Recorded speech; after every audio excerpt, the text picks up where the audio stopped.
안녕하세요. 오늘은 그 옥스포드 북웜 시리즈 첫 번째 책을 시작하는 그런 시간입니다. 네, 시작한다고 말씀을 아직 안 드렸었는데 오늘 영상을 처음 보시는 분이든 아니면 이 채널을 이미 알고 계시는 분이든 오늘 지금 무슨 내용을 하는 거지 전혀 이제 주어진 정보가 없을 것 같아요. 저도 어떻게 진행이 될지 모르면서 막 그냥 시작을 하고 있는데 옥스포드 북웜스 이렇게 되는 이 시리즈가 있습니다. 그래서 이제 조금 쉬운 레벨부터 쭉 레벨을 올려가는 그 영어 원서를 읽는 그런 시리즈인데요.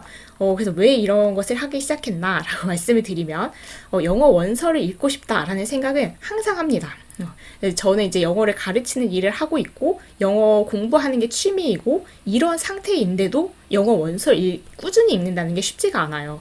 그래서, 왜냐하면 이제 기본적으로 중고등학교 영어를 이제 가르치다 보니까, 뭐 그 문제집 같은 거는 많이 읽고, 수능 기출문제 이런 거 굉장히 많이 풀고, 하지만 이제 그냥 일반적인 책을 그냥 꾸준히 읽는다는 거, 약간 바빠지면 이제 놓치기가 쉬워지더라고요. 그런데, 이렇게 지내다 보니까, 영어하고 전혀 관련이 없는 성인들도 영어하고 그 일을 하는 게 관련이 없는 성인들도 영어 원서 한 번쯤 읽고 싶다 이런 생각하시는 분들이 굉장히 많은 것 같고, 네, 그런 경우에 이제 일반적으로 그냥 시중에서 원서를 딱 이렇게 선택해서 읽기에는 보통 이제 두꺼우니까 그게 이제 끝까지 읽어내는 것 자체가 쉽지가 않은 것 같습니다. 그 영어가 어렵고 쉽고를 떠나서 일단 그 분량의 힘을 못 이겨내는 거죠. 근데 그런 경우에 이제 어렵고 책이 두꺼워서 부담스럽다 하는 경우에 정말 그냥 시작하기 굉장히 쉬운, 물론 이제 어린이부터 이제 보는 그 용도로 이제 만들어진 책이긴 하지만 시작하기 되게 쉬운 책이 아닐까 해서 같이 읽어보기에 되게 좋겠다라고 해서 옥스포드 북웜스 이 시리즈를 선택해서 이제 같이 읽기 시작하는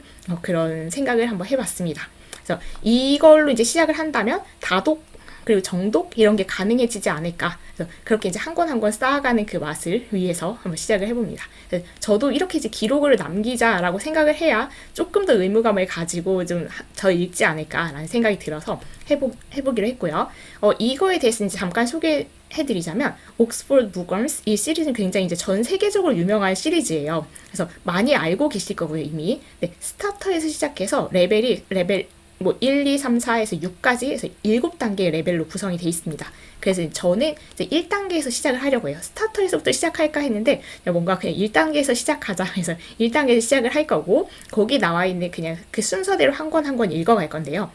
굉장히 시작하기에 좋은 시리즈입니다. 그래서 일단은 되게 얇아요. 뭐 40페이지? 이 책이 42페이지인가? 그래서 굉장히 얇으니까 뭐 얇다 보니까 그냥 몇 번 읽으면 다 읽어서 다독이 가능하고, 역시 얇고 쉬우니까 정독이 가능해서 일단은 영어 원서 읽는 거에 익숙해지는 거, 꾸준히 읽는 거, 이걸 가능하게 해주는 그 뒷받침이 되지 않을까라는 생각이 듭니다. 그리고 얘가 그러면 이제 뭐 얇고 시시해서 뭔가 별로 남는 게 없나? 그렇진 않습니다. 그러면서도 그 문장 표현이 좋고 되게 영어로 자연스러운 문장들이어서 굉장히 좋습니다. 그리고 얘가 그 장르도 되게 다양한데 레미제라블, 뭐 위대한 개츠비, 오즈의 마법사 이런 고전 명작은 다는 아닐 수 있지만 거긴 많이 포함이 돼 있고 스릴러도 있고 여러 가지 장르가 있어서, 그리고 뭐 비문학 지문도 같이 있어서 계속 읽어 나가다 보면 뭔가 이 작품을 정말 끌린다 하면 그건 정말 그냥 제대로 원서로 읽어도 될 것 같고, 그래서 입문용으로 되게 좋지 않을까 이 시리즈가 라는 생각을 해서 일단 이 시리즈를 일단 쭉 읽어보자라는 생각을 하게 되었습니다.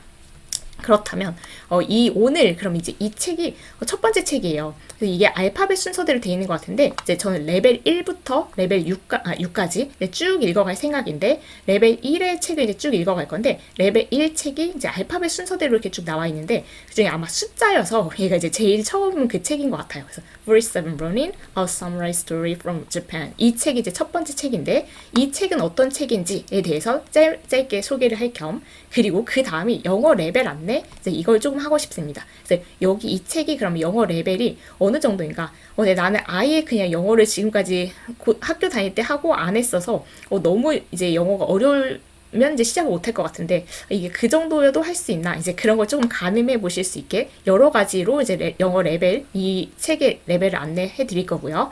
그리고 만약 이걸 읽겠다라고 결심을 한다면 제가 생각할 때는 뭔가 그 배경 지식, 이게 3번하고 6번은 이제 처음 읽는 분들을 위한 건데, 배경 지식이 없으면 이제 그걸 처음 이제 책을 읽기 시작하기가 좀 힘들 것 같아요. 그래서 배경 지식을 좀 있는 상태라면 그래도 읽기 시작하기가 좀 쉽지 않을까라고 해서 그걸 약간 곁들여 볼까 하고요. 그리고 짤막한 줄거리는 이렇다는 거 이제 얘기를 할 거고, 생각 나누기는 정말 그냥 제 생각을 나누는 거라서 여러분이 그냥 저 사람은 그렇게 생각했구나, 이 책을 읽고 그렇게 생각을 해주셔도 되고, 이 부분은 정말 그냥 스킵해도 되겠다라고 하면 그냥 뛰어넘으셔도 됩니다.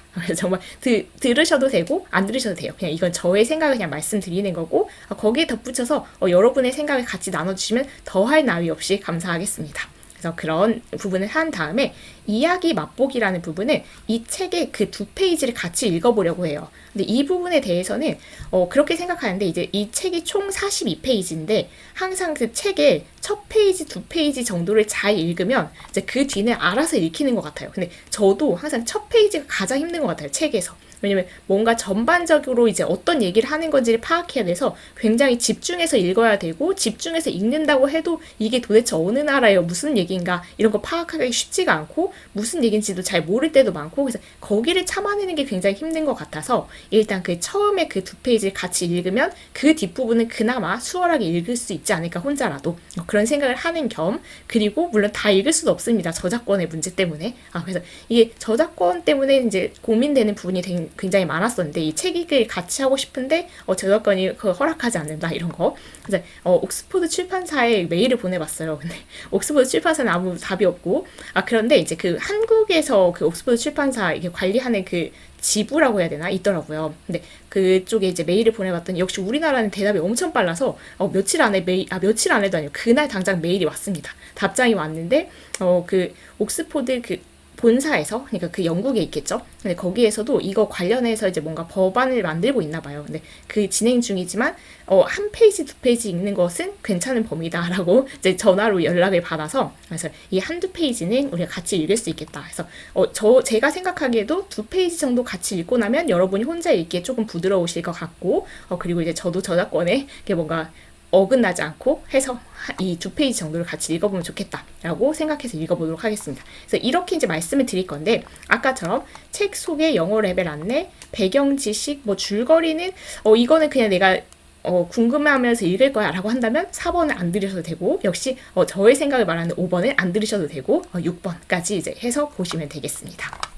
그러면 이 책은 이제 어떤 내용인지 그냥 이 책에 대한 전반적인 그 사항을 말씀을 드리면, 이 책의 지은인 제니퍼 바셋, 이 사람은 사실 이 이야기를 완전히 창의적으로 쓴 사람은 아니고, 이 이야기는 이따 보면 알겠지만 true story, 진짜 이야기입니다. 그래서 일본에서 있었던 진짜 이야기가 300년 이상 전해져 내려오는 그런 전설 같은 이야기 있잖아요, 우리나라에도. 그래서 일본에서 유명한 전해져 내려오는 이야기예요. 그것을 그 옥스포드 출판사에 소속된 그 편집자 중에 한 명인데, 이분이 뭔가 이렇게 그 편집해서 다시 쓴 책입니다. 그래서 편집해서 다시 썼기 때문에 우리 레벨에 맞게, 스테이지 1 레벨에 맞게 쉽게 쓴 영어로 되어 있어요. 그래서 그런 이제 이것은 원래 일본의 유명한 이야기인데 이 옥스포드 출판사의 편집자인 이분이 다시 쓴 이야기다라는 것을 말씀드리고요. 제목은 47 Ronin. 처음에 이거 제목을 봤을 때 처음 듣는 제목인데 이렇게 생각이 들었어요. 여러분 혹시 들어보셨나요? 여러분 들어보셨을 수도 있을 것 같아요. 근데 저는 처음 들어봤는데다가 47이 뭐를 의미하는지, 로닌이 뭐를 의미하는지도 전혀 몰랐습니다. 그런데 이것은 약간 이 책을 읽다 보면 당연히 알게 돼요. 그리고 이제 아마도 제가 뒤쪽 얘기를 하다 보면, 줄거리 같은 걸 얘기하다 보면 말씀을 드리게 될 것 같습니다. 그래서 이거는 이제 혹시 안 읽어본 분이라면 이거 읽으면서 파악할 수 있겠다라고 생각하시면 되겠습니다. 근데 이게 부제가 붙어 있어서 Samurai Story from Japan. 이건 약간 익숙했죠. 우리가 아무래도 일본 이제 가까운 나라다 보니까 일본에서 온 사무라이 이야기, 사무라이에 대한 그 이미지가 있잖아요. 그래서 일본 사무라이 이야기구나. 그리고 물론 표지도 있지만요, 칼찬 이렇게. 그래서 그런 이야기입니다. 그리고 출판사는 옥스포드 유니버시티 프레스 해서 옥스포드 출판사고요. 거기에서 나온 그 옥스포드 북워먼스 라이브러리라는 시리즈 중에서 이제 한 권입니다. 출간 연도는 제가 가진 책은 2014년으로 되어 있는데 이건 좀 달라졌을 수도 있겠죠, 책마다. 페이지는 총 58면이라고 하는데 사실은 이제 이 이야기 본문 자체는 42페이지입니다. 네, 그 58면이 된 이유는 이 책이 이제 그렇게 뭔가 읽기 학습을 위한 약간 그런 원서용으로 쓰여진 거거든요. 그러다 보니까 이제 뭐 주요 단어를 설명하는 그런 페이지도 있고 아니면 읽기 전 읽으면서 이렇게 문제 푸는 거 활동 같은 게 이제 같이 실려 있어요. 뒷부분에. 그러다 보니까 이제 좀 길어졌지. 이야기 내용 자체는 42페이지입니다. 정말 읽을만 하죠. 그리고 책 크기도 크지가 않아요. 가볍고 그 외국 책 가벼운 느낌? 제가 가진 거 보면 이렇게 있는 거라서 정말 가볍고 얇고 광고하는 건 아니지만 되게 읽기 쉽습니다. 그래서 지하철 같은 데 다니면서 그냥 버스 타고 기다릴 때 쉽게 읽을 수 있겠죠. 그래서 42쪽 정도 된다는 거. 그리고 가격은 정가인 것 같은데 이거는 뭐 이제 서점에 따라서 뭐 인터넷이냐에 따라서 좀 다르겠죠. 그렇게 보시면 되겠고요. 그리고 영어 레벨에 대해서 말씀을 드리면 일단 아까 이게 이제 시리즈로 구성이 되어 있다고 말씀을 드렸는데 옥스포드 북워럼스 그 시리즈에서는 스타터에서 시작해서 그 스타터는 제가 잘 보진 않았지만 제일 쉬운 단계겠죠. 스타터에서 시작해서 스테이지 1, 2, 3, 4에서 6까지 있는데 그 중에서는 1단계니까 이 시리즈에서는 쉬운 단계에 해당합니다. 그래서 1단계고요. 그리고 렉사일 지수를 여러분이 혹시 들어보셨는지 모르겠는데 메타매트릭스라고 미국의 교육기관, 뭐 읽기 교육하는 그 관련 기관이 있는데 거기에서 책에 나온 단어 양 그리고 문장의 길이, 뭐 난이도 이런 걸 고려해서 그 난이도를 숫자로 나타내는 그게 있어요. 근데 렉사이 지수에 익숙하지 않은 분들이라면 사실 650이 뭐를 나타내는지 잘 모를 수는 있겠죠. 근데 이게 0에서 2000까지 있습니다. 그 중에 650이니까 이거 이제 보다 보면은 얘가 어느 정도의 난이도를 가진 책이구나 조금씩 그 익숙해지는 그 감각이 생길 것 같아서 일단은 적어뒀어요. 그래서 650 만약에 렉사이 지수가 이미 익숙하신 분들이라면 이게 어느 정도 내가 봤던 그 책과 비교해서 어느 정도 이런 느낌이 있을 겁니다. 그래서 얘는 일단 렉사이 지수로는 650 정도 그 숫자로 이렇게 나타낼 수 있고요. 난이도를. 근데 이건 조금 더 애매하다라고 하면 얘가 약간 우리한테 와닿는 그런 그 레벨일 수 있을 것 같습니다. grade level이라고도 하고 뭐 SR 지수, AR 지수 막 그런 거 혹시 들어보셨을 수도 있는데 미국 초등학교뿐만 아니라 미국의 그 학년 이제 몇 학년이 이걸 읽기에 적절한가? 이제 그런 지수로 나타낸다면 3.7은 3학년하고 7달 지났을 때. 그래서 되게 자세하게 나오죠. 뭐 4학년이 되고 나서 뭐 2달 지나서 4.2 이런 식으로. 근데 얘를 그 미국의 학년으로 나타낸다면 3.7 그러니까 3학년에서 4학년 그 사이 애들이 보기에. 근데 사실 미국 3학년 그럼 쉬운 건가라고 생각될 수 있는데 막상 보면 그렇지 않을 수 있죠. 우리나라 초등학교 3학년, 4학년 그 교과서를 본다면 그게 외국인으로서 본다면 사실 쉽지는 않잖아요. 그렇다니 보니까 이제 미국 3학년, 4학년 정도 아이들이 읽을 수 있는 그런 수준이구나. 그래서 우리나라로 생각하면 중학교 2학년, 3학년 영어 교과서가 이 정도 레벨에 속합니다. 그래서 우리나라 중3 교과서 정도가 괜찮은데 라고 하는 초등학생이나 중학생이나 성인이나 볼 수 있는 거죠. 그냥 무난하게 볼 수 있는 거죠. 그래서 영어 레벨이라는 게 사실 그렇잖아요. 우리나라 초등학생도 이걸 이 정도에 해당하는 글을 볼 수 있다면 볼 수 있고 성인인데 아직 한 번도 영어에 접하지 않았다 그럼 볼 수 없고 지금 이제 우리나라 중학교 2학년 3학년 영어 교과서 그리고 미국 애들이 한 3학년 4학년 수준의 아이들이 볼 수 있는 책 그런 레벨이다. 여기까지 말을 해도 그래서 어떻다는 건가 그 난이도가 어떻다는 건가 느낌이 안 올 수 있거든요. 그래서 이따가 마지막에 하는 그 맛보기 그 페이지에서 2페이지를 읽으면서 더 좀 구체적으로 확인하시면 될 것 같아요. 그리고 이거야말로 정말 더 모를 수도 있는데 유럽 공통 언어 평가 기준.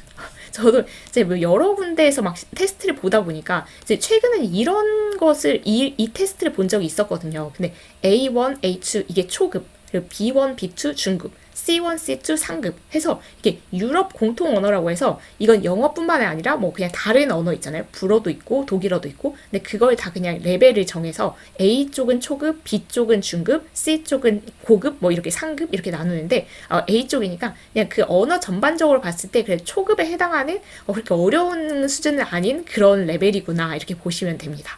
전반적으로 정리해봤을 때 우리나라 중학교 2학년 3학년 교과서 정도 그리고 미국의 3학년 4학년 아이들이 보는 글 정도 이 정도의 난이도구나 이렇게 보시면 되겠고 그리고 조금 다른 쪽으로 보시면 일단 단어가 쉽습니다. 이거는 근데 쉽다고 말하는 기준이 굉장히 이제 주관적인 거긴 한데 그냥 일반적인 원서를 보려고 하면 단어가 굉장히 어려워서 단어 때문에 이거 찾다가 시간 나간다 하는 그런 일 정도는 없는 거예요. 그래서 우리나라 중학교 교과서 정도가 마스터 됐다면 쉽다라고 느껴질만 합니다. 그리고 문장 구조가 단순한 건 굉장히 중요한 건데 명사절, 형용사절, 부사절에서 한 문장 안에 그 몇 개의 그 문장이 막 겹쳐 있고 막 덧붙어 있고 이러면 사실 그 글이 되게 복잡하게 느껴지는데 그런 문장 구조가 거의 사용되지 않았습니다. 그래서 단순하고 짧고 그냥 간단해요. 그래서 단어도 쉽고 문장 구조도 간단하기 때문에 이게 볼만하다라는 그 생각이 드는 원서로 시작하기에 되게 좋습니다. 그러면서도 근데 이제 그런 거 있잖아요. 이게 단어가 쉽고 문장 구조가 짧다 보면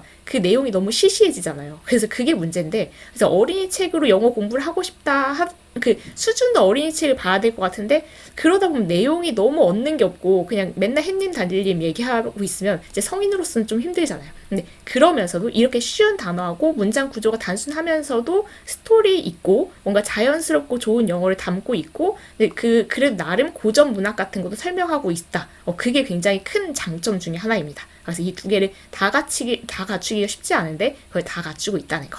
그리고 조금 참고로 봤으면 좋겠는 것은 이게 어쨌든 옥스포드 출판사다 보니까 영국 쪽이잖아요. 그래서 영국 영어가 이제 막 담겨 있어요. 그래서 스펠링이 우리한테 조금 익숙하지 거의 비슷하긴 하지만 그 미국에서는 OR로 끝나는 거 OUR로 끝난다거나 조금 이따가 확인해 보겠지만 이렇게 작은 따옴표로 우리가 말하는 것을 이제 나타낸다거나 그래서 영국 영어 그 표식이 좀 있다. 그건 조금 참고로 보시면 좋겠고요. 그리고 책 구성은 처음 앞부분 이제 인트로라고 해서 뭔가 그냥 소개가 약간 나오고 그리고 이제 진짜 이야기가 아까 42페이지에 걸쳐서 나오고 주요 단어가 이제 핵심 단어 모를만한 단어를 영영풀이로 이제 그 모아놓은 부분이 끝에 있습니다. 그래서 그런 단어나 아니면 이 글을 읽고 나서 문제로 확인해 보는 거 약간의 문제집 같은 느낌이죠. 그래서 그런 활동이 포함되어 있어서 이제 약간 진짜 그냥 그 책이라기보다는 뭔가 그 읽기 실력을 향상시키기 위해서 만든 책이구나라는 느낌을 주는 부분들이 좀 있습니다.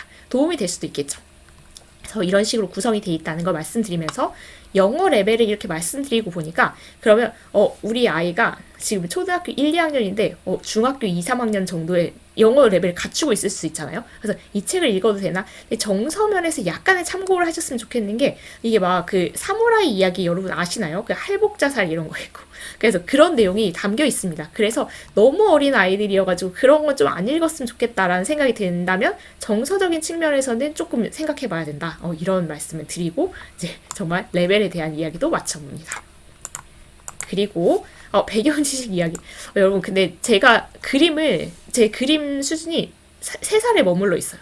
그림 실력이 안 늘었어요. 그래서 이게 막 보고 그린 건데도 이 정도입니다. 최선을 다해 이거는 그래도 나한테 뒤로 갈수록 이제 가관인데 그래도 일단 그림이 없는 것보단 있는 게 낫지 않을까라고 생각해서 그려봤는데 어떨지는 모르겠어요. 그래서 배경 지식에 대한 이야기, 이 이야기가 이렇게 뭔가 이렇게 진행되는 그때 시대적인 배경, 공간적인 배경 이야기를 잠깐 해보려고 합니다. 일단 1700년대 이야기예요. 300년도 더 된 이야기죠. 그래서 1700년대 일본 사무라이니까 일본이겠죠. 1700년대 일본에서 일어난 사건에 대한 이야기이기도 하고, 근데 그 사건을 둘러싸고 있는 사무라이 정신, 여러분 이런 거 아세요? 그래서 사무라이 정신, 명예, 충성 이런 가치를 이렇게 담고 있는 그런 이야기입니다. 이거를 이제 그 일본 사람들이 굉장히 유명한 일본 사람들은 정말 많이 얘기하는 이야기라고 해요. 그래서 이 이야기가 지금 우리는 이렇게 원서로 이렇게 번역된 걸로 이렇게 보고 있지만 뭐 소설로도 많이 쓰여졌고 연극, 영화도 뭐 한두 개가 아니긴 하더라고요. 그래서 다양한 장르로 이렇게 다시 이렇게 각색되고 뭔가 변형되고 해서 전해지는 되게 유명한 일본의 이야기라고 합니다. 근데 저는 몰랐어요. 영화 여러분을 많이 보시면 아셨을 수도 있을 것 같아요. 근데 저는 영화를 굉장히 가려서 보기 때문에 무서운 거 못 보고 스릴러도 못 보고 너무 슬퍼도 못 봅니다. 볼 게 없겠죠. 그래서 영화를 거의 보지 않기 때문에 사실 저는 못 들어본 이야기였습니다. 근데 어쨌든 이렇게 여러 가지로 변형되어서 전해진다는 것은 그만큼 관심을 받고 있는 작품이라는 거겠죠. 그래서 배경은 1700년대 일본, 그리고 그때가 에도 막부 시대라고 합니다. 에도는 이제 그냥 지역을 말하는 거고, 현재 이제 지역을 말하는 거고, 막부 시대는 이제 그 무신 정권을 말한다고 해요. 이제 그때 이제 이야기인데, 여기가 쇼군. 예, 쇼군이 중앙에서 권력을 쥐고 있고, 예, 지방은 이제, 우리도 옛날에 이런 거 있었죠. 중앙에서 이렇게 딱 권력을 쥐고 있고, 지방에 다 세력가가 이제 따로따로 있는, 지방에는 이제 영주들이 삽니다. 그래서 영주 1, 영주 2, 영주, 대략 그려보면, 중앙과 지방 이렇게 돼 있는데, 어쨌든 중심은 중앙에서 권력을 쥐고 있고, 지방 영주들을 통제하면서 그렇게 이루어지던 그 에도 막부 시대의 이야기라고 합니다. 근데 그 지방 영주들은 일단은 그 지방에서는 그 지역에서는 성도 가지고 있고 자기 땅도 가지고 있고 한 300명 정도 되는 사무라이 그러니까 그 군사들이죠. 갖고 있으니까 굉장한 세력가겠죠. 나름 이제 거기에서는 굉장한 세력가인데 어쨌든 그 중앙에서 자꾸 이렇게 통제를 하려고 하는 그래서 중앙의 통제도 받고 있는 그런 위치에 있었다라는 것을 이제 알고 계셔야 되고요. 그리고 이제 그 통제를 하고 싶으니까 이 중앙에서 지방 영주들이 정기적으로 이제 뭐 그 기한이 있겠죠. 정기적으로 애도 거기 그 중앙에 가서 쇼군한테 이게 쇼군은 그 지금 이 막부 시대 최고 장군입니다. 네, 그 쇼군에게 약 6개월간 충성을 맹세해야 된다고 해요. 근데 이게 굉장히 힘든 일이었겠죠. 여기 자기 그 지역이 있는데 거길 떠나와서 어디 다른 도시에 가가지고 그 쇼군의 성에 머물면서 어쨌든 그 통제를 받는 거잖아요. 그래서 그런 상황이고 우리의 이야기는 이제 영주 아사노 어떤 성에 살고 있는 그 영주 아사노가 자기 성이 아코 캐슬이라고 해서 아코 성이 있는데 거기를 떠나서 쇼군의 성에 이렇게 머무는 상황. 그러니까 지금 이제 사실 이 사람한테 아사노한테는 그렇게 썩 반가운 상황은 아닌 거죠. 그래서 이 중앙의 통제를 받아야 되고 뭔가 충성을 맹세해야 된다고 하니까 6개월간 이제 여기에 가 있는 그런 상태에서 이제 그 상황에서 이제 이 이야기가 진행된다. 그래서 배경은 그 정도 말씀을 드려봅니다. 그리고 더 유치한 그림. 정말 이제 이거 완전 민망하지만 도움이 되셨으면 좋겠는데 그나마 1이라도 그래서 줄거리에 대해서 말씀을 드리면 일단 아까 1700년대 일본이 배경이었잖아요. 그래서 1701년에 시작해요. 1701년에 에도에 있는 쇼군의 성 그래서 그 중앙 그 장군이죠. 최고 장군의 그 성에서 일어난 사건이고요. 네, 거기에서 이제 그 아까 아사노라고 해서 아코성 영주, 그 지방에 있던 영주가 그 중앙 쇼군의 성으로 온 거죠. 근데 그 영주가 와서 뭐 가만히 그냥 놀고만 있지는 않을 거예요. 그래서 이제 예법 수업을 받습니다. 그 당시에 예법이 되게 중요했다고 해요, 일본에서. 근데 그 예법 수업을 받는데, 그럼 이제 이 아코성에서 온 영주는 34살이고, 그러니까 되게 지금 혈기왕성한 시기에 지금 6개월을 여기서 예법 수업 받으면서 있으려고 하니까 사실은 이 상황 자체로도 되게 답답한 거예요. 네, 그런 이제 수업을 받는 사람이 있고, 그리고 이 키라라고 하는 또 한 명의 이제 그 등장인물, 되게 중요한 인물인데, 쇼군의 예법 스승입니다. 그러니까 쇼군의 성에 속해 있는 예법 스승, 그러니까 여기 이렇게 지방 영주들이 오면 다 예법 수업을 받겠죠. 네, 그 수업을 시켜주는 스승인 거예요. 네, 60살이고 이제 나이도 있죠. 근데 이제 거기에서 스승 키라하고 그리고 아코성의 영주인 아사노가 이제 예법 수업을 받는데, 근데 뭔가 분위기가 계속 심상치 않습니다. 제가 이렇게 그려놨지만 이 스승이 막 이제 대놓고 말해요. Slow, you are a slow student. 그래서 되게 느린 학생이다. 이렇게 배움이 느리다. 그러면 아니면 stupid. 이제 대놓고 이렇게 말을 합니다. 그러니까 얘도 화가 나겠죠. 그래서 이게 뭔가 분위기가 심상치 않은 분위기를 1페이지, 2페이지만 읽어와도 딱 느낄 수 있어요. 그래서 수업 봤는데 처음부터 심상치가 않다 이렇게 느꼈는데 조금 지나면서 결국 사건이 발생합니다. 그래서 이 키라가 다른 사람들이 다 듣고 있는 다른 사람들도 있는 앞에서 이 아사노 영주하고 뭔가 가족까지 이렇게 모욕하는 발언을 해요. 그랬더니 결국 이제 그 키라의 모욕을 참지 못하고 아사노가 칼을 빼들고 이 키라를 공격합니다. 그래서 키라가 이제 그 얼굴에 상처 정도 입는 상황이었는데 어쨌든 쇼군의 성이잖아요. 근데 거기서 칼을 꺼내서 누군가를 공격하는 거 그거 자체가 이제 굉장히 범죄 행위에 들어가서 그래서 이제 그 쇼군이 아사노한테 할복 자살을 명령하고 그래서 이제 아사노가 죽습니다. 그렇다면 그 아코성에서는 이제 그 영주가 없어진 거잖아요. 그래서 아코성에 있었던 그 아사노의 사무라이들이 있었을 거 아니에요. 300명 정도. 네, 그 사무라이들이 그들이 론인인데 그 어떻게 되는 거냐면 사무라이였다가 영주가 없어지면 영주를 잃은 사무라이를 론인이라고 한다고 합니다. 그러니까 용어가 바뀌는 거죠. 그래서 그 아사노의 사무라이였던 애들이 이제 론인이 됐는데 그 론인이 자신의 영주에 대한 복수 그러니까 우리의 영주가 저기 갔다가 저렇게 죽었다니 우리가 복수를 해주겠습니다. 그걸 결심을 하고 그 복수를 계획하고 실행하는 이야기 거기까지입니다. 근데 이제 거기서 굉장히 중요한 멘트가 이 복수를 결심하는 거예요. 그래서 Death with honor is always better than a life without honor. 그래서 이게 이제 계속 반복해서 나옵니다. 명예를 가지고 이제 죽는 것이 이 명예 없이 사는 것보다 낫다. 사무라이다운 발언이긴 하죠. 그래서 이제 그렇게 진행이 되는 이야기인데 짧게 말하면요. 그런데 이제 여기는 아까 말씀드렸듯이 그냥 저의 생각. 그래서 여러분은 역시 안 들으셔도 됩니다. 그래서 이게 근데 이제 300년 이상 유명하다고 하면서 전해진 이야기였잖아요. 그래서 이게 이제 여러 가지로 이렇게 뭐 연극이나 영화나 노래나 뭐 소설이나 이렇게 나오기도 하고 사람들이 지금까지도 얘기하고 있다고도 하고 이게 심지어 1년마다 기념 행사를 하기도 한대요. 이 장소에서. 그렇다고 하는데 저는 이걸 읽으면서 와, 이 사무라이 정신 대단하다. 이 사무라이들 감동이다. 이렇게 느껴진다기보다는 사실 이제 이 이야기 전체적으로 읽을 때 약간 불편하다. 좀 뭔가 그 마음이 불편하다. 이런 쪽의 그 감정이 더 강했거든요. 근데 그 이유가 할복자살?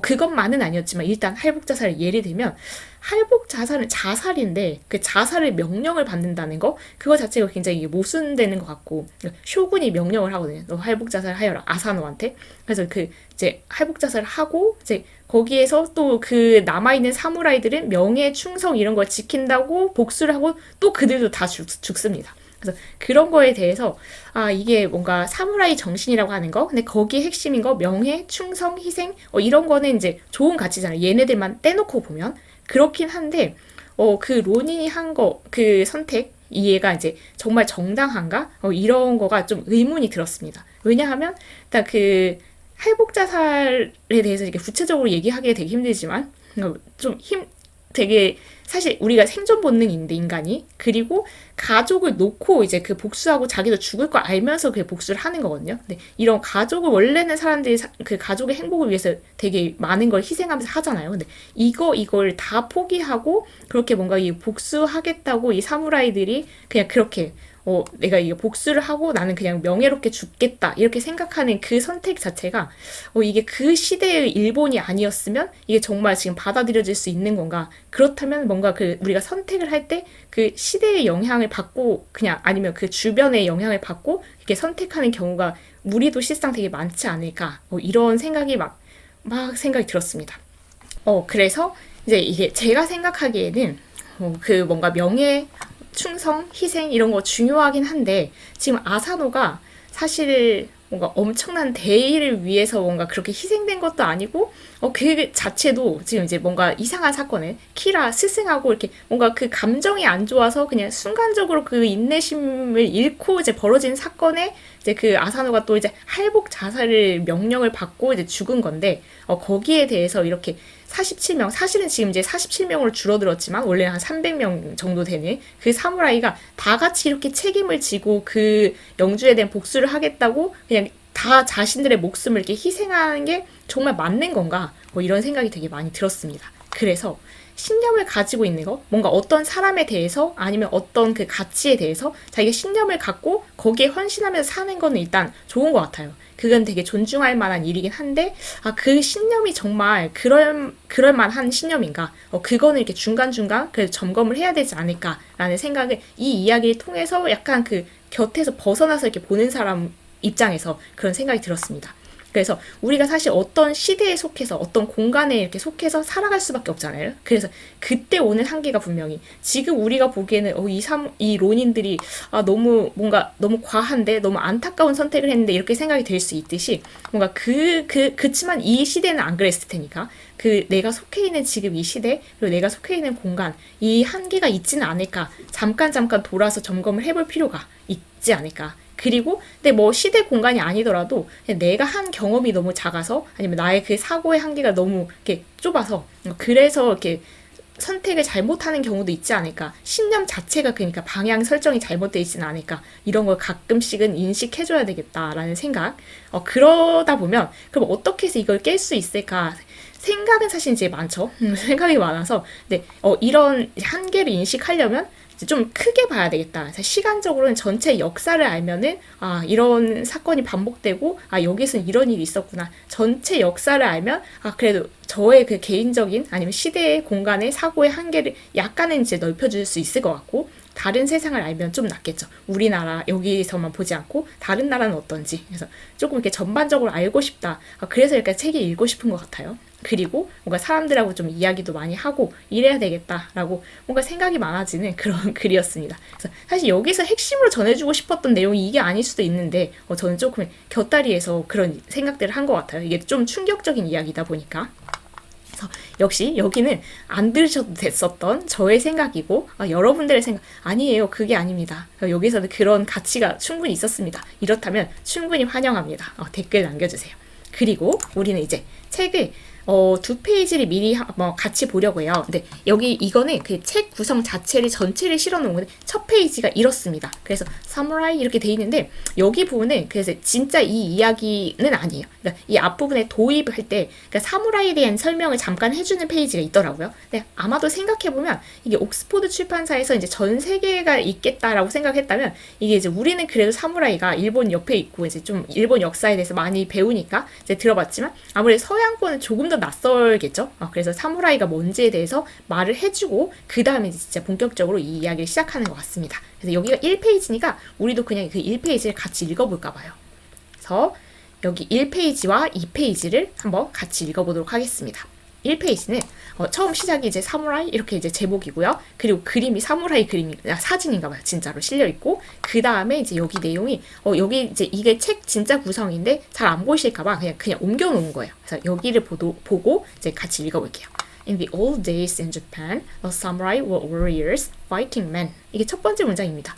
영어 문장 그렇게 어렵지 않죠? 그래서 in the old days, 그래서 오랜 옛날에 그래서 일단 배경을 우리가 그 첫 페이지, 둘째 페이지에서 할 일이 굉장히 많아서 사실은 그 첫 부분 읽기가 되게 피곤한데 배경을 파악할 수 있네요. In the old days in Japan, 일단 공간적인 배경은 일본이고요. 아까 얘기했듯이 일본에서 그리고 옛날에 그러니까 지금 현재는 아니고 과거에 옛날 일본에서 the samurai were warriors, fighting men. 그리고 등장하는 인물들이 이제 다 사무라이들이다 보니까 그 사무라이에 대해서 일단 전반적인 설명을 해주는데 warriors, 전사들이었고 fighting men, 뭔가 싸우는 사람. 그래서 그 전사 계급이었다라는 것을 설명하는 거죠. 근데 그 사무라이가 그 단수 형태도 복수 형태도 다 사무라이입니다. 그래서 S가 없는데 생각해도 사무라이도 이게 복수 형태이기도 하기 때문에 그냥 warriors 이렇게 써준 거고요. 그러면 일단 시간적 공간적 배경이랑 등장인물이 첫 번째 줄에서 다 나왔습니다. 그리고 영어 그렇게 어렵지 않죠, 여러분? 읽어볼만 하죠?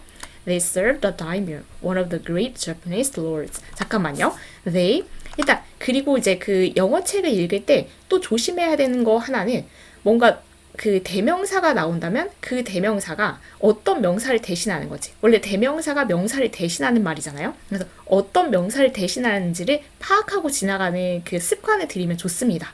그래서 사실 이제 그 수업을 하다가 중학교 1학년 정도의 학생들한테 물어보면 정말 엉뚱한 그 대명사로 파악하고 있거나 그런 경우가 많은데 그러면 이제 이야기가 약간씩 삐끗삐끗 하는 거죠. 그래서 그 대명사를 그리고 그 잘못 파악하는 것도 문제지만 파악하지 않고 그냥 지나가다 보면 약간의 그 정확성이 떨어집니다. 그래서 조금 그 대명사가 나올 때마다 파악하고 가자라는 그 습관 들였으면 좋겠고요. 그래서 여기서 they는 they served a daimyo. 잠깐만요. 앞에 나왔던 게 어차피 사무라이들밖에 없어요. 그래서 they가 사무라이가 복수 형태이기도 하다고 했으니까 사무라이들이구나 이렇게 생각하신다면 they serve는 여러 가지 뜻이 있지만 우리가 뭐 서빙하는 것도 serve고 근데 여기서는 섬기다 이런 거 있죠. 뭔가 좀 일을 해주는 거. 그래서 they served a daimyo. daimyo는 이렇게 그 이탈리치로 써 있는 것은 이제 뭔가 우리가 모르는 단어. 얘 지금 쉼표하고 나서 설명을 해줍니다. 어차피 우리가 모르는 일본어예요. 다이묘라는 것은. 그래서 이 영어에 익숙한 사람들도 모르는 표현인 거죠. 그래서 지금 이제 이탈리체로 표시해놓고 다시 설명해줍니다. 그래서 그 사무라이들이 다이묘를 섬겼는데 그 다이묘가 누구냐면 쉼표는 동격이라고 이렇게 써놨죠. 그래서 영어에서는 어떤 명사를 딱 말하고 나서 그 명사를 다시 한번 설명해주는 동격이 세 가지 방식으로 표현이 됩니다. 가장 간단한 게 쉼표, 두 번째가 전치사 of, 그리고 세 번째가 명사절의 접속사 that입니다. 그래서 동격 접속사 that 이런 것도 많이 들어보셨을 거예요. 근데 이제 그 가장 간단한 쉼표로 나타나서 다이묘가 뭐냐면 one of the great Japanese lords. lord가 아까 우리가 말했던 영주입니다. 그 지방 세력가 있었죠. 근데 그 일본의 그 위대한 그 영주들 중에 한 명, 그래서 영주라고 생각하면 돼요. 근데 그 영주를 일본어로 다이묘라고 불렀던 거죠. 그래서 사무라이들이 아까 영주를 이렇게 모셨던 거, 섬겼던 거, 그들을 위해서 일을 했던 거 우리 알고 있잖아요. 그래서 그 영주가 땅이랑 성이랑 사무라이들을 이제 데리고 있었으니까 그래서 사무라이들이 그 영주를 이렇게 위해서 일을 했었구나 이렇게 보시면 되고 다이묘를 다시 한번 설명해준 그 동격 이런 구조도 한번 보시면 되겠습니다. They lived in his castle, fought for him, and died for him. 이때 they도 사무라이예요. 그래서 그 사무라이들이 살았는데 in his castle, his 역시 대명사 파악해야 되겠죠. 누구의 성에 살았냐면 그 영주의 성에 살았던 거예요. 그래서 사무라이들은 영주에게 이제 일을 해주면서 그 영주의 성에 살았고, 그리고 fought for him, 영주를 위해서 싸웠고, and died for him, 영주를 위해 죽었구나.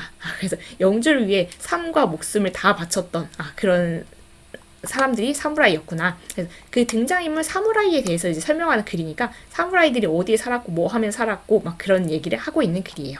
그래서 역시 이제 대명사는 파악을 해봤고요. 병렬 구조라고 해서 우리가 그 접속사가 있으면 어떻게 연결되는지 그 파악하는 것도 이렇게 문장 구조가 간단할 때는 괜찮은데 문장이 되게 복잡해지면 어떻게 연결되는지 헷갈리거든요. They lived, 살았다.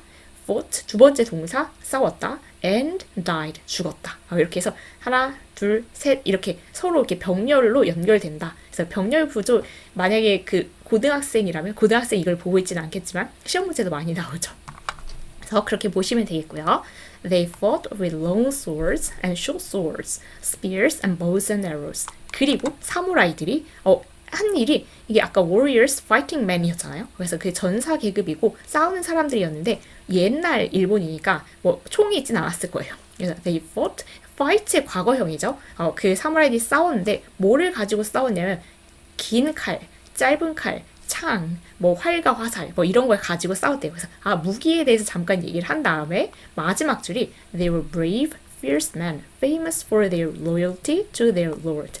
거의 여기에 대한 이야기죠. 그래서 사무라이들은 어떤 사람들은 brave, fierce men, 용감하고 되게 이렇게 뭔가 그 싸움을 잘하는 뭔가 사나운 이런 뜻도 있죠. 근데 그런 사람들이었고, 그리고 뭘로 유명했냐면 famous for their loyalty, 거의 핵심이 되는 단어입니다. 충성심. to their lord. 그들의 영주에 대한 충성, 이런 걸로 되게 유명한 그런 이제 계급 사람들이었다. 이렇게 해서 그래서 여기까지 읽으면서 이제 그 한쪽을 읽으면서 일단 모르는 단어가 있다면 그 단어를 알아가는 거 역시 그 우리가 할 일이고요. 그리고 이제 사실은 두 번째는 문장 구조를 파악하는 건데 여기서는 이제 문장 구조 자체가 막 그 두 문장이 접속사로 이어져 있고 이런 경우가 별로 없기 때문에 사실 명사절, 형용사절, 부사절 이런 거 파악하는 연습을 같이 했으면 좋겠지만 그런 내용은 좀 별로 없는 편입니다. 이 원서는 쉬워서. 그리고 이제 그렇다면 이제 그 문장을 보면서 대명사를 파악하는 거, 뭐 구조를 파악하는 거 이런 정도를 해주면 좋겠죠. 그래서 그렇게 해서 읽고 나서 한 페이지 단위 정도로는 그 페이지에서 무슨 얘기를 하고 있구나 해서 뭔가 요약으로 잠깐 뭐 생각으로만 정리를 해봐도 되고 짧은 메모를 남겨도 좋아요. 그래서 여기에서 했던 내용은 과거 일본의 사무라이는 전사 계급이고 뭐 이런 무기를 가지고 용감하게 싸웠고 영주 성에 살면서 충성을 다하는 계급이었다 정도로 이제 정리를 하면 여기 페이지를 읽었다, 그래서 이해했다 하고 보고 지나가시면 되겠죠. 그래서 1페이지는 사무라이 계급에 대한 뭔가 좀 전반적인 그냥 배경 지식을 주는 그런 페이지였어요. 그리고 이제 이쪽이 진짜 우리 그 글의 시작입니다. 얘를 어디다 놔야 되지? 그래서 여기도 역시 이게 진짜 페이지 2페이지를 실어 놓은 거고요. 그래서 그 2페이지를 조금 이제 여기는 문장이 길어서 한 3페이지에 걸쳐서 우리는 살펴볼 것 같은데 어쨌든 책으로는 한 페이지라는 거. 그리고 저의 약간 그 유치하기 짝이 없었던 그림을 다시 가져왔습니다. 왜냐면 이 내용에 해당하는 부분이어서 한번 여기 페이지 첫 페이지를 이제 읽으면서 여기가 이제 그러니까 사무라이 아까 그 인트로 설명하는 거 빼고는 그 진짜 본문의 첫 시작인 거죠. Chapter 1, The Death of Asano. 그래서 우리가 알고 있지만 아사노 이제 죽잖아요. 그 영주 왔던 다른 성에서 왔던 그 영주, 그거에 대한 그 챕터 1의 첫 번째 페이지를 한번 보도록 하겠습니다. Good morning, Lord Asano. The speaker was Lord Kira Yoshinaka, a tall man in black. 그래서 일단 Good morning, Lord Asano. 그래서 아사노한테 인사를 하는 사람인데 아침인가 봐요. 그래서 아침에 Lord 아사노한테 누가 인사를 하는데 The speaker was, 지금 이 말을 한 사람이 Lord Kira Yoshinaka, 딱 일본인 이름이죠. 그래서 Kira, 아까 우리가 알고 있었던 그 쇼군의 성에 있는 그 스승입니다. 그 사람인데 쉼표하고 나서 동격으로 다시 한번 설명해 줄 수 있다고 했죠. 근데 그 키라가 어떤 사람이냐면 a tall man, 되게 키가 크고 in black, 아마도 검정 옷을 입고 있나 봐요. 그래서 그런 사람이고요. He stood in the middle of a room in the shogun's palace.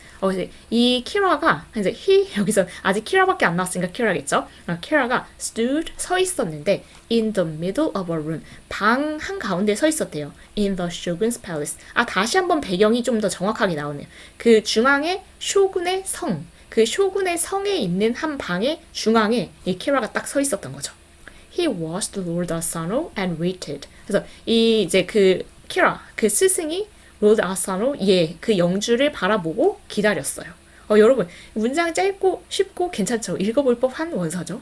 그래서 Lord Asano Naganori was a younger man, 34 years to Lord Kira's 60 years. 로드 아사노에 대한 이제 설명이 나오는데 아사노 나가노리 이게 총 풀네임인가 봐요. 그래서 그 아사노 그 영주는 was a younger man. 조금 그 젊은 사람이었대요. 34 years 다시 이제 쉼표하고 나서 설명해 주죠. 34 years 34살인데 그 34살이 그럼 젊으니까 이렇게 얘기할 수 있는데 to Lord Kira's 60 years 그 키라 스승님은 60살이거든요. 그러면 60살에 비해서는 젊은 34살인 거죠. He walked slowly across the room from the door and stopped in front of Kira.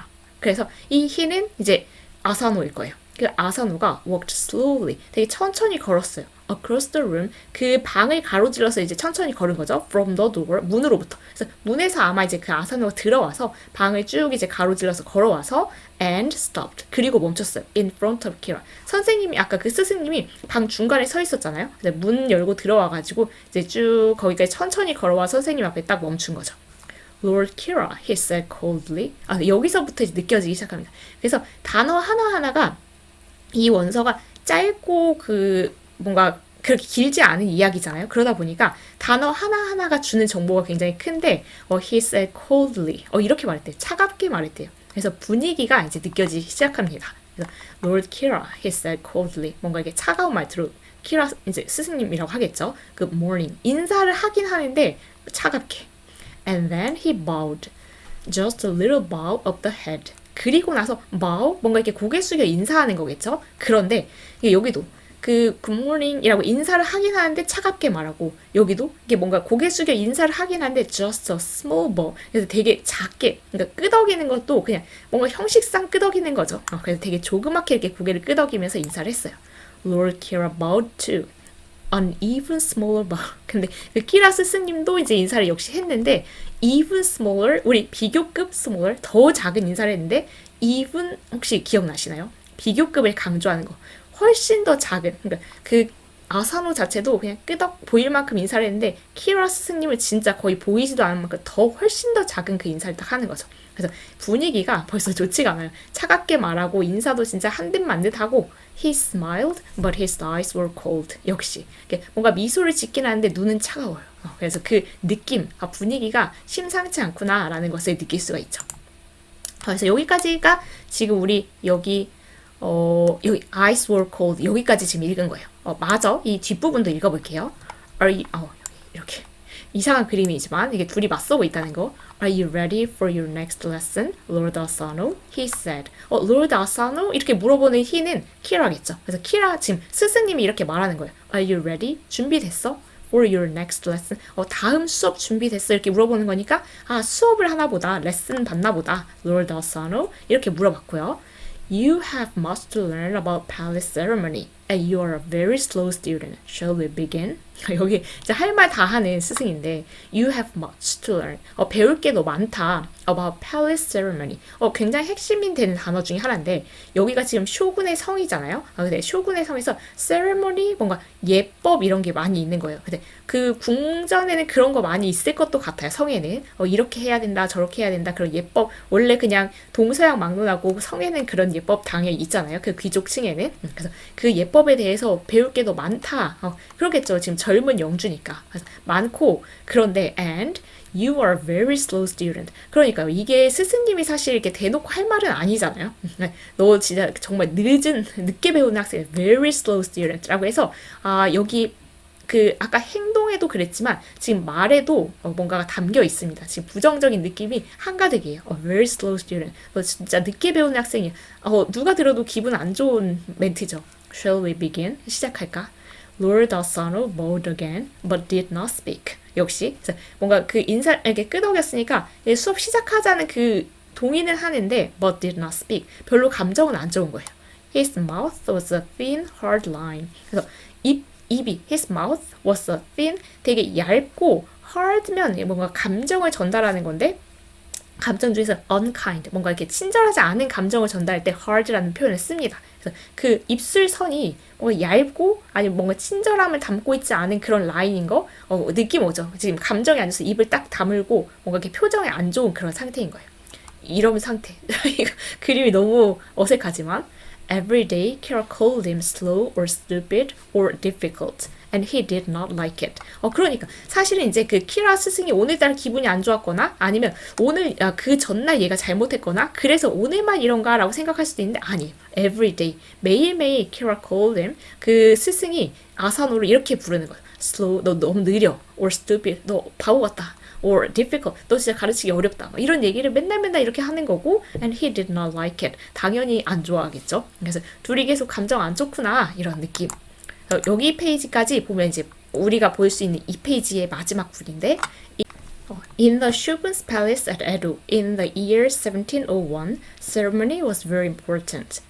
우리 쇼군의 성인 건 알고 있고요. 에도에 있는 쇼군의 성인데 에도가 현재 도쿄입니다. 그래서 거기에 그 쇼군의 성에서 1701년에 그 당시 시간과 그 공간에서 그 배경에서는 ceremony was very important. 그랬대요. 그러니까 예법이라는 게 굉장히 중요하게 여겨지던 그런 시절이었던 거죠. 근데 그 예법이 뭔지에 대해서 이제 18번 문장에서 22번까지는 그냥 그 예법이 뭔지를 그냥 설명하는 그런 부분들입니다. The right words at the right time of day. 그래서 뭔가 그 시간, 하루의 그 시간 안에도 그 적절한 시간마다 써야 되는 단어가 따로 정해져 있는 거죠.